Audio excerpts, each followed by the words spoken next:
Now, I want to tell you something very sad. I want to tell you that Beyond Blue tells us that 1 in every 4 young people in a secondary school in Australia will have a mental health problem prior to the age of 18. But that's not the worst thing. The worst thing is that only 30% of those young people will self-identify. That means that you've got 70% potentially with serious problems who just don't get the help they need. So how do we deal with that? Radford College is an Anglican coeducational school in Canberra, now in its 29th year. It has 1,620 students, and its principal is our next speaker. He holds a first-class honours degree in Reformation history. He's taught at Trinity Grammar, the King's School in the UK, William Clark College. He was the principal of St Andrew's Cathedral School. And he is with us today to discuss how to nurture our students' full potential. He also started an Aboriginal school called Go Warra in 2007, and I'm sure he'll tell you a little bit about that. Could you welcome, please, Phillip Heath?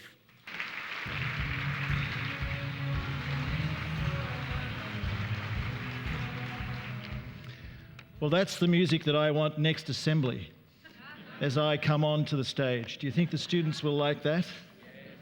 I think they will. Yaguna Gai, Walawani, Jindawan, Gadigal Eora. It's a little bit of Eora to acknowledge country and acknowledge that we are gathering on the Gadigal lands of the Eora Nation, and pay my respects to elders past and present. And begin by an apology. I really am a bit of a fraud. I shouldn't really be here amongst such a stellar group of people. I think my job is to give you hope that there's some future in being mundane and dull, that there's something there for all of us somewhere. Parent-teacher nights at school. How many people here are schoolies? Can you put your hands up? You'll know what I'm talking about. The most intelligent people, the most articulate and rational people become very anxious as we come towards parent-teacher nights. I've seen some of my most learned colleagues dunking milk arrowroot biscuits in their tea, only to discover that milk arrowroots can't stand being dunked for very long, and then dropping it into the middle of the tea straight in front of the parents. What is it about parent-teacher nights that sends us into drivelling messes? Well, it's because, in a sense, at parent-teacher night, everything's up for grabs. All of the information that you have assembled by way of assessment and reporting is there assembled, and you're going to share that. So both sides of the table are very nervous. I have to say to you that for my 2 children, sitting on either side of the table, I was terrified on both occasions. And never heard very much, I must say, good news. Though I love my children, they're highly successful in their own way, as they say. But the other day, I got to go down to Melbourne. My son has now reached the tender age of 22, and he is at the Victorian College of the Arts doing second-year drama. And he got an award. It's the first award that he's got in years, so I went down to watch the award being presented. He's sort of best on ground, or whatever it is in drama that he was awarded. He was getting a particularly special award. So I went to visit this occasion. As I watched the presentation of the award, a few of his instructors, his lecturers, came over to see me. And they explained that he's doing really very well. That for his age as an actor, he's showing a lot of maturity. In 10 years' time, he'll even be better. But they said to me, please don't tell him that we have said this, because he'll get a big head and he won't be that interested in keeping to trying. Fair enough, that's their strategy, and I respected that strategy. Everything was going well as we were politely having our little glass of something at the end of the occasion, until his movement teacher came over. Now, I know some people here in the audience, so could you please lock the doors?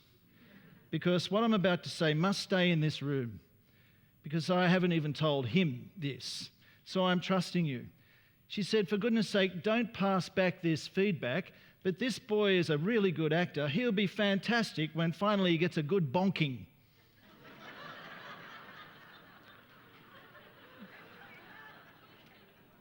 This was to his father. What do you say to that? I've started listening with great intent to my staff's advice at parent-teacher night since that occasion, in the hope that that's not how they're encouraging creative writing, that their life would be complete with a jolly good bonking. So no, I haven't told him that, and you mustn't either, please. But I share that story simply to say this, that our lives in education are packaged up and described and neatly portrayed in a set of marks and deliverables. To some extent, we get that. There is a lot of work that we have to do by way of skills, and skills are the easiest things to measure. And there is a sense in which we have fallen for the old saying that that which can't be counted no longer counts.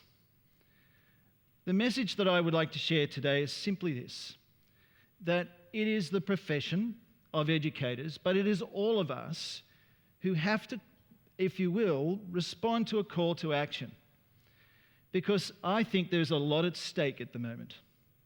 There is, for instance, before us, the Australian curriculum.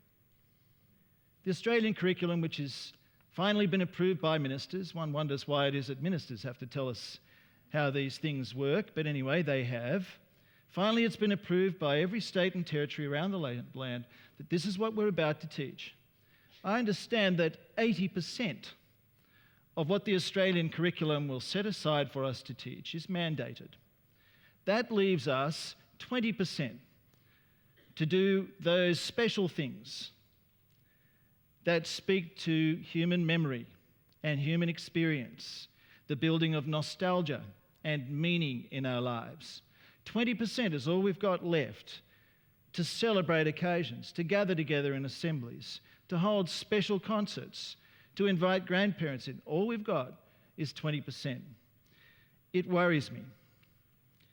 And the narrowing of what we're seeing in our schools, defined carefully by measures such as NAPLAN, that then becomes reported on the My School website, as worthy as those things are, as important a work that it does tend to actually fuel and drive the very reverse things to which Tony was referring today, and that is creativity.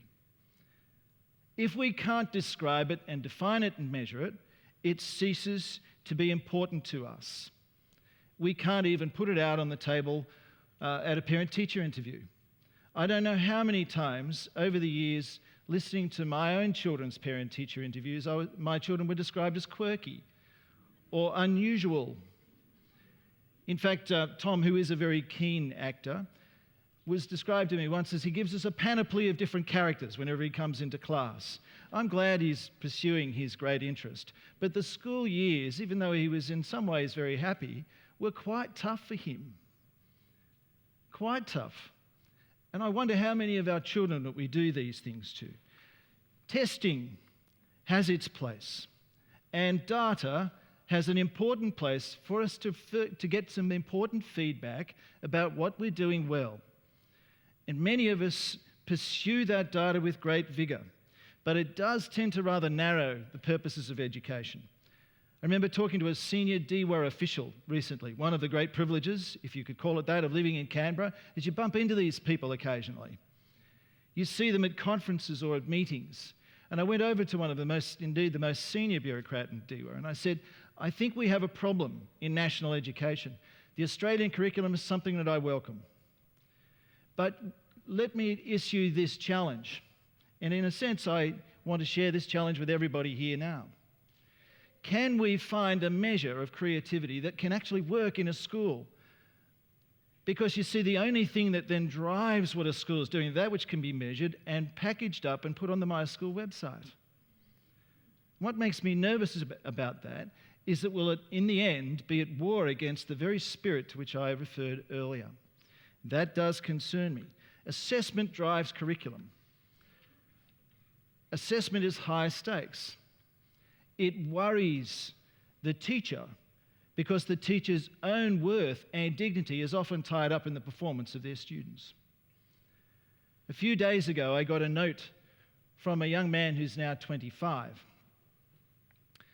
Apparently, he was in my school. I remember him well. He sent me a note. I shall call him Peter because that's his name. And he said to me, Philip, because they're brave at that age, at 25. Philip, he said, I'm writing to apologize to you. And then he went on and listed all the things for which he felt he owed me an apology. His opening sentence was, for being such a turd all the way through school. Now, the young man that I met again in the email, I had no thoughts of as a turd anymore. Oh, I remember him as a scallywag in Year 9. I remembered some of the things that he did, but only after he reminded me. But something was still at work in that fellow's life. He felt he needed to contact me, which wasn't easy, and track me down and say something that to later rest some concerns. Whereas I saw his, if you will, negative behaviours as part of those experimentations that go on. He saw it as that he didn't belong in school, and he wanted to lay to rest some of those painful things. I want to share with you what we're doing, not because it's so clever. It's actually not. What we're doing at our place is something of the kind that many of us are doing all over the country, in government and non-government schools, outstanding programs. So I don't stand before you with an exemplary program, anything but. It is purely to share, and it is to share the central message that the school years demand intellectual enrichment and engagement. But our mind and our spirit connect. They are not disaggregated parts that are introduced to one another again as they leave school. They connect vitally, as we have heard today. And in this concert of the two that join, issues meaning. B.F. Skinner said this: education is that which remains after everything we've learned has been forgotten. So let me share with you what we do with no less a group than Year 9. Now, Year 9 is that year which we would all pretend does not exist, or at least hope that they do not exist. The Year 9s seem to have given leave of their senses most of the time. We all know that.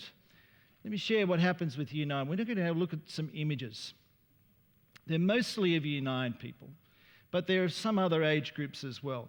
Every student in Year 9, in an attempt to build a compassionate life, to learn the neural pathways that will connect human experience with the feeling of compassion, with real people in real settings, every student in Year 9 goes out and they spend some time at Black Mountain School or at Cranleigh School. These are two schools for children with disabilities not far from us. They are government schools with whom we have a wonderful relationship. And our children go out there and we have the privilege of being in their classroom and sitting with the children from those schools and learning from them. I want you to look carefully at the eyes and at the hands. The children who are experiencing these moments are having their own eyes opened, their own hands spread wide to reach out with a sense of humanity for the first time in their lives. And that is at a time of their lives when they are told that they are troublesome in school. On Saturday evenings, twice a year, they run a disco for intellectually disabled people who have left school and are living in communities. And it's the first time that many of those intellectually disabled people get to share that kind of experience, if you will, with, I don't know what it means, normal people. And they create theme days. Don't think that we single out special people for these things. We don't. We require it of everybody because it is deep in the nature of human experience to seek to reach out. Now, my own Year 9 class, who incidentally asked me to thank you very much for today because I'm not teaching them today, so they asked me to pass on their sincere appreciation. So I've now done that. I've fulfilled that responsibility. These students, with limited preparation, are exposed to profound need. Sometimes that profound need means that they have to actually crawl on the floor to clear away unpleasant sights, to swim in the hydrotherapy pool, to play with them, to pick up after them, to care for and thank the teachers. So what's happening when that's going on? They are learning a bit about their own soul and their own spirit. And importantly, crucially, we send somebody along to document it as well. We take lots and lots of photographs, only a selection of which you've seen here. Because it's extremely important for a young person to feed back to them what it looks like to show compassion. Aristotle said we become what we do. He also said that women are incomplete men, so I don't agree with everything that Aristotle says. I don't agree with all of it, but he did say that. If we can show people, if we can show young people, don't tell them about being compassionate. Don't say you should be caring and compassionate to one another. Take them into settings and let them go. And then depict it. Or to use their language, document it. This is the most documented generation in history, don't you think? They document everything. But they love to see what these things look like. What did they look like when they were caring? What did it look like to be on their hands and knees with another human being who has as much right to this planet as I do? And so in that reflection come very powerful statements. They wanted to do more. One day they said, we wanted to actually not just go out to them, we want to bring the children from Black Mountain School into our school and run an event, run a sports day for those children who were able to do it, who were able to participate in the sports day. They came along, and on a freezing day in June, I tell you, it was really cold, they ran an Ironman day at Radford on the main oval. And one of our students, who was in Year 8, made a little movie. And I'm probably going to get into terrible trouble and break 100 copyright rules, and I promise I'll never show it again, but I want to show it to you now as I draw to a close. My key message is this. These issues that I described before, the packaging up of education into neat bites that can be reported, is of course a natural response of government who are funding these things. Let's not blame them, as attractive as that thought is. It's up to us to raise our voices, to seize back hope and to put it into our schools with real experiences, to let children fly as who they are. Let's have a look at this clip.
something so strong could carry us away. Be careful of parent-teacher nights. Thank you very much.